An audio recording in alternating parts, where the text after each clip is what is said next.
I just got home from a date and, it went okay, but I just really, I got high and like just weed. Um, and yeah, felt like chatting. So I'm gonna lay here, maybe take off some things and have pillow talk. Do you wanna do that with me right now? You wanna have pillow talk? I have a spot for you, like right here. You're like right here.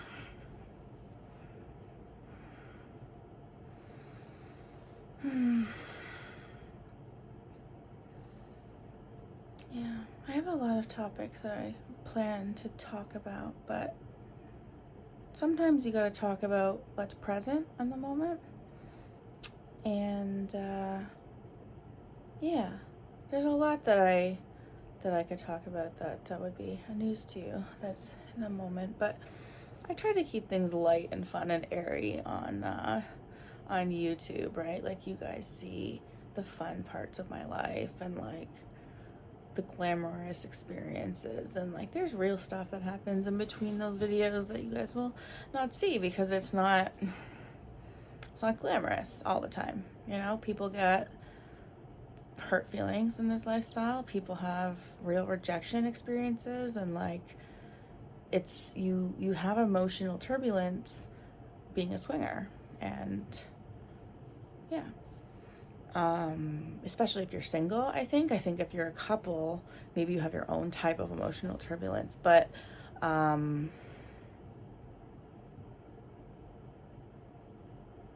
yeah. So just so you know, I am going to be doing two sides of this video. One side is with my outfit that I wore to my date on, and then I'm going to take that off and get completely naked under my sheets for my OnlyFans portion. So, hey, I mean, I'm a businesswoman, what can I say? And I'm like kind of private about some levels of intimacy that I do with my videos. So I don't like to, I don't know, I'm a bit of a shy girl. You wouldn't know it, but I'm a bit of a shy girl, but like showing pictures and like nudity and stuff. I only do it on my OnlyFans, and it's something I never even thought I'd do before. But like, what are you gonna say? The only thing I can think of, the most important like phrase that I feel so strongly about is never say never. I said never to having an OnlyFans. I said never to a few other things that are kind of controversial that now I'm doing, like even submission. I said never to that. Now I'm like, hey, like, slap me across the face and shove your dick down my throat. I don't know where it came from. You know what I'm saying? So I just think, like, you don't know. And if you don't, like, I just feel like people shouldn't put limits on themselves. I think even if you're straight today, doesn't mean you won't, like, for a guy, doesn't mean you won't want to suck a dick one day. And, like, honestly, a lot of straight guys confide in me, like, their fantasies and stuff, because I do think I'm easy to talk to. I do think I make people feel comfortable warming up to me because I am such an open book and reveal so much that, in a way, it's almost as you're, like, reciprocating. Which I like. And so I've actually had a lot, and I mean a lot, of my straight guy friends tell me that they have either already sucked dick or want to suck dick. Almost every single one of them, without fail, wants to be pegged or has already been pegged and wants more of it. And I just think, it doesn't mean that they're not straight, by the way, but it's really like, it's just, I'm pleased to see guys liberate themselves, because the LGBT movement really opened doors for everybody. Like, I don't think I would have been a bisexual if it wasn't fucking frankly like trendy to do so. Like, I was like, I didn't even know I was bisexual until I was in my 30s. I mean, I had a little crush on a girl a long time ago, but I also chickened out of kissing her, and so I thought maybe not. And then that's like the biggest regret I have, actually. Oh yeah, so that's a story I'll share right now, because that's just so organic. It just kind of came up, right? So the first time I had a crush on a girl, her name was Amelia, and I worked at a backpack store called Bentley, And she worked there too, and she was really pretty, and she had the cutest little outfits on, and like she'd have like a matching like mini backpack with her outfit. Later I found out that she was really like stealing the merchandise, and that's why she had so much of it, but that's another story. Eventually we all became crooks in that store because it was so poorly run. But anyways, I just liked her energy. I just noticed I looked at her longer than other people, like other girls. And then, so I had a really like attractive boyfriend at the time, and I was open to threesomes even when I was much younger. And I wanted a threesome potentially, right? But then I invited her to, I was able to like house it for somebody I know. And she had a nice house. And so I asked if she wanted me to take pictures of her for Playboy, because we talked about it, that she wants to submit pictures to Playboy. And so it kind of worked naturally when I was like, hey, I'll take your photos for you if you want. So she gets naked in front of me. First time I've ever seen like a naked woman like in front of me. And she's posing and we're having fun. We're like giggling.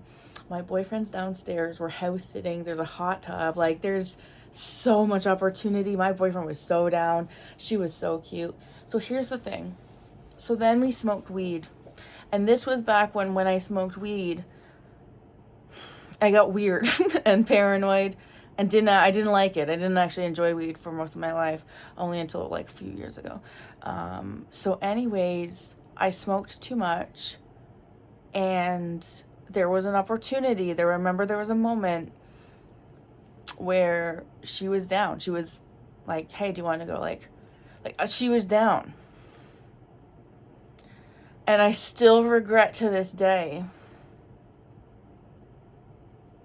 that I couldn't do it, because I got weirded out. I got chickened out, and I said I was just going to drive her home, and I should not have been behind the wheel, and I did, and I drove high, and I shouldn't have. And I definitely missed her turn like 3 times in a row, so it was really clear I was not in my best mind. And I remember when I dropped her off, it was actually like the last time I really saw her, I think. I needed to get rid of her. I needed her to go. I was like, I wasn't able to do the threesome, and I just needed it to be over. But I always regretted it, because it could have been it could have been amazing. And I don't know why I didn't do it. I don't know why. But it goes to show that sometimes you're just not ready for things. Sometimes you might be ready for them down the road, but sometimes when they present themselves, you just need to get a little closer to it before you can dive right in. That's how I see it. Amelia. I actually Googled her a lot. Like every couple years I'll like try and Google her and find her, and I never found her. I've never found anything. If I ever ran into her, my goodness, would I want to kiss her? I'd also probably want to have a threesome with her. Wouldn't that be a blast from the past? So yeah, so this is Pillow Talk. I hope you like the concept. I'll experiment with different camera views, because I don't know what's gonna work best yet, but I like talking with you. I like being in bed with you. I like intimacy. I'm an intimacy junkie. So let's share, like let's talk about what's up. And like, I'm usually going to be high a little bit when I do this, because that's when I like am more clear-headed. So it's also like a good vibe for me to be talking with my friends on YouTube, and then pretty soon my friends just on OnlyFans. Because I do want to have a bit of another intimate story, and then I'll take off these laborious clothing. Well, thank you for tuning in. I hope you come to my OnlyFans to see what kind of stories you can expect after dark. I might even turn the lights down. Okay, we'll chat soon. Good night. I went to this thing called a teen drop-in center, because there's like to keep people off the streets doing bad shit, like kids, right?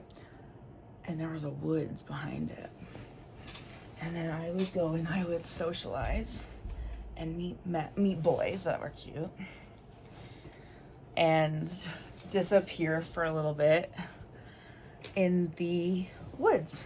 I've always been sexual. I've always been hungry for sex. I